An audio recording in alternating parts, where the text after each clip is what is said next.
It's Friday, Keka is done, and I'm at the gym with Abs. Howdy, howdy. We're hitting up a full body session.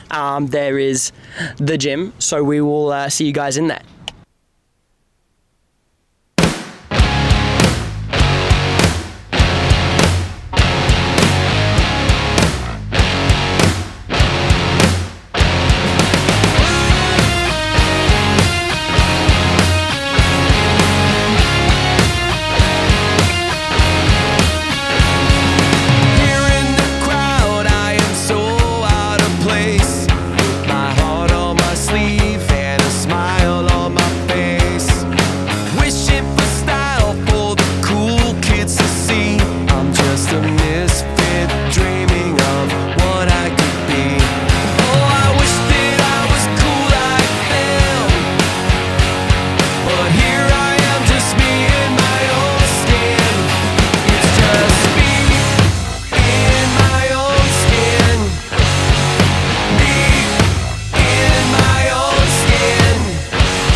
Gym is done, and I've just dropped Abs back home, and we spoke for so long. That was a 2 hour and 10-minute gym session, and that's just what I recorded on my Garmin.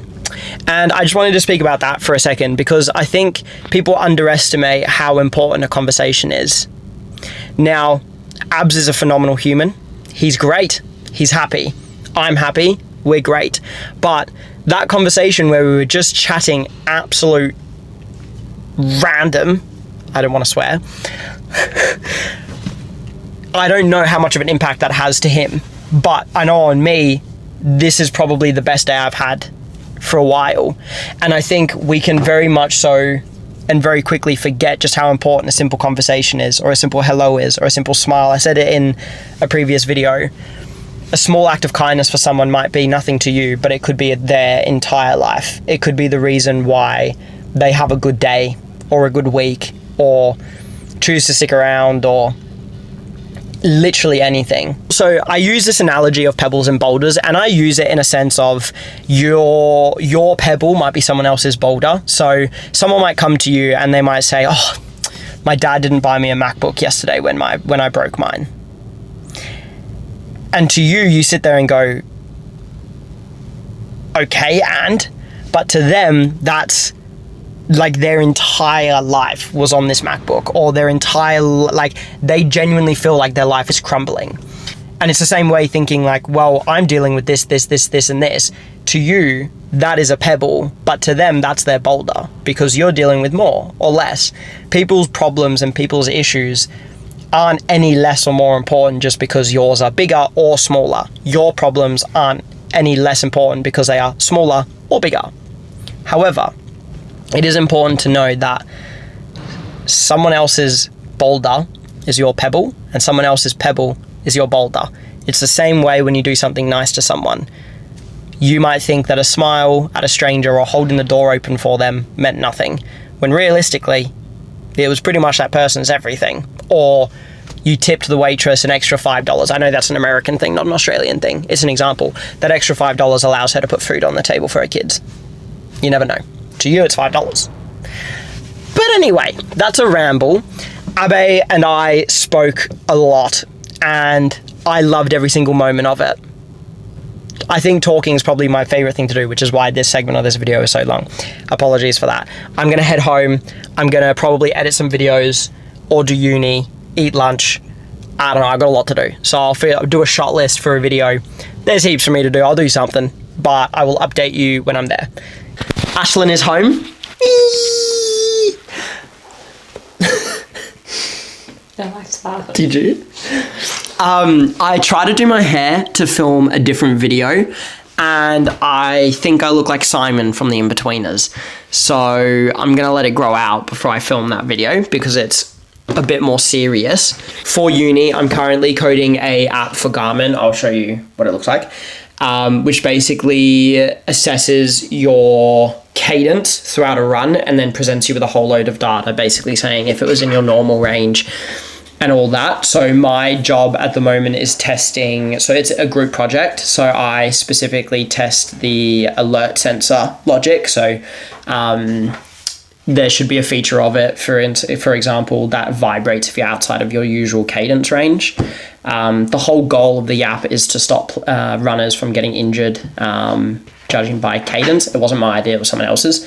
I'm not really sure on the practical features of if cadence can affect injuries. I assume it can, because obviously faster cadence means more impact on your legs. It's not for me to know. I'm simply coding. It did give me the idea though of coding like my own Garmin screen, so I might do that at some point, but I don't really know why I would. That'd just be for fun. But yeah, few crash outs today because it's not doing what I need it to do. The actual simulator for it isn't working for some reason, so I've been trying to fix that and it's not working. Ash got home, we had a yap, and now she's working. What are you working on? Super secret confidential stuff. Super secret confidential stuff. Oh. We've got dinner with the fellas. Rate the fit. Yeah, we're gonna wear the white 550s as well. Sit. You're a good boy, but you gotta face the camera. Face this way. Look this way. All right, fine. You don't understand. There you go. Good boy. Lie down. Oh, good boy. Good boy. This is not... You want to say something? No, he's just trying to eat it. He cannot eat it. It is not dog food. He does not agree. Nope. It's now Saturday. The dinner with the boys was really, really nice. We spoke about pretty much all things, everything that can be spoken about. I've got a tempo run today, so I'll be doing a 10-minute warm-up into a 4:30 pace for 20 minutes, and then 25 minutes, and then I got a 5-minute cool down. Cool down might be skipped. We'll see how I'm feeling. I will always roll my feet out before a run. Ashlyn bought this fancy little gizmo, so I'm going to give this a try. But usually I just use a little ball. So let's see what's better, this or the ball. Also, please ignore this. Pretend that that's not here. We took the TV off the wall to put in my office. I will show you that later. But that means that that wasn't painted 3 years ago. So we now have to try and figure out what paint this is and paint that. But yeah, I'll just roll my feet out. We hold a lot of tension in our feet, and it leads to a lot of like issues with our calves, ankles, knees.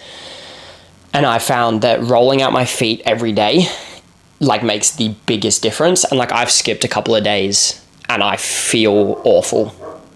So if this is your sign to roll out your feet strength and stability is so important for exercise, even just in the gym, anything like that.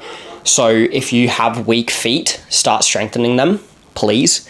You can do it by scrunching up a towel with your toes, like literally getting the feet content, literally just scrunching like that on a towel, stretching out your toes like this. Oh, don't know what that was, apologies. But yeah, it feels unbelievable. So stretch out your feet. Thinking of trying the Brooks for these runs. These are Ghosts. I got them I did an event with Brooks and Keka, and I was gifted these in return for that. And as you can see, I think I wore them for the event. Like, look at the soles. Maybe one run after that. Nah, I don't think so. Like, they're literally spotless. So I'm going to give these a crack. From what I remember, they were like a bit too hard. Obviously, they're brand new shoes, so that'll be why. But yeah, what's the worst that can happen? We're ready to go. The shoes feel good, but I mean, I haven't started running yet. Got to put the heart rate monitor on, which real ones know what I'm about to do to this. So give me a second.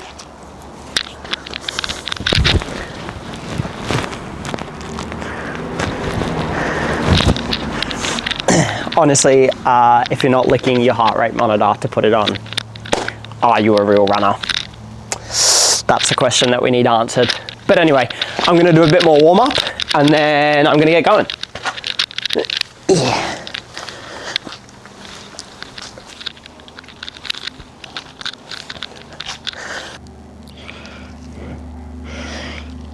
What's gonna be the song of choice for this run?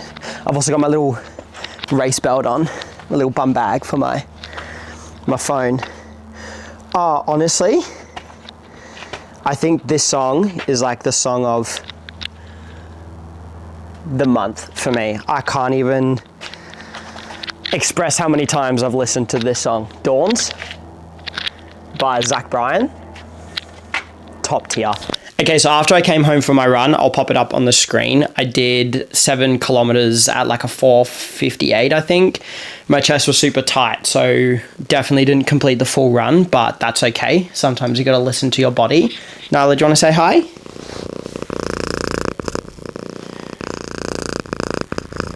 Very nice. I then had lunch, which is the same lunch I've had for the last 3 days, so I didn't think I should show you that again. And then did a whole bunch of chores. Cleaned the house, cleaned the office, did the washing, cleaned my room, just did a whole bunch of everything. Helped my parents renovate the house across the road. And now I'm finally sitting and doing nothing. By the way, I don't actually think I've introduced her. This is Nala. I think I said it before, but I got her 4 years ago from a friend, and she is gorgeous. She got in a little fight like 2 months ago now, I think. Thank you very much. And I had to take her to the emergency vet, which was so much fun. 4 hours of just sitting there just because she had a little lump on her body. But it was all good. She had some medication. She got a cone on her head for 7 weeks, and now she's back to being her usual self. Lay down. Alex, I apologize. I lied to you. There is going to be no office tour in this episode, and maybe not for the next one either. We plan on doing The Office tomorrow, so maybe I'll film a little bit of that, but I can't promise anything. I'm very sorry. Please don't hate me. Please keep watching my videos. Oh, and then I also walked Harley because I wasn't on 10,000 steps yet, so I walked Harley, and we're now on 13,500. So we're doing well, hitting goals. Now, after my little discussion in the car about pebbles and boulders, I don't think I have anything else to say, to be honest, apart from the fact that I don't really think I can pronounce the word boulders correctly. Boulders. It's a tricky word. Maybe just a thank you to everybody that watches these videos. It does truly mean the world to me. Like, every single view means the world, and I've always said I don't need my content to explode, although it'd be nice. As long as one person gets one thing from my video, I'm happy, whether that's just a smile more, or I don't know, something I said, or a workout, absolutely anything. As long as one person gets something from one video that I post, then I'm complete. But truly, your support means the world. I don't think you guys realize like how happy it actually makes me and how much I appreciate it. And I apologize if I don't say it enough in person, but I don't really share how hard like these videos are to make for me. I do struggle with a lot of like imposter syndrome, or not feeling as though people would watch me over somebody else, and I'm slowly getting over that, only thanks to you guys supporting me and watching the videos and talking to me in person and commenting and, you know, yada yada yada. So as much as I said I wasn't going to talk in this little segment, I think it's needed to be said. So thank you very much for helping me, and yeah, hopefully we keep going, the momentum just keeps moving, and I can continue to entertain you guys, at least for a little bit of your day. I love you all, and I will see you in the next one. Ciao for now.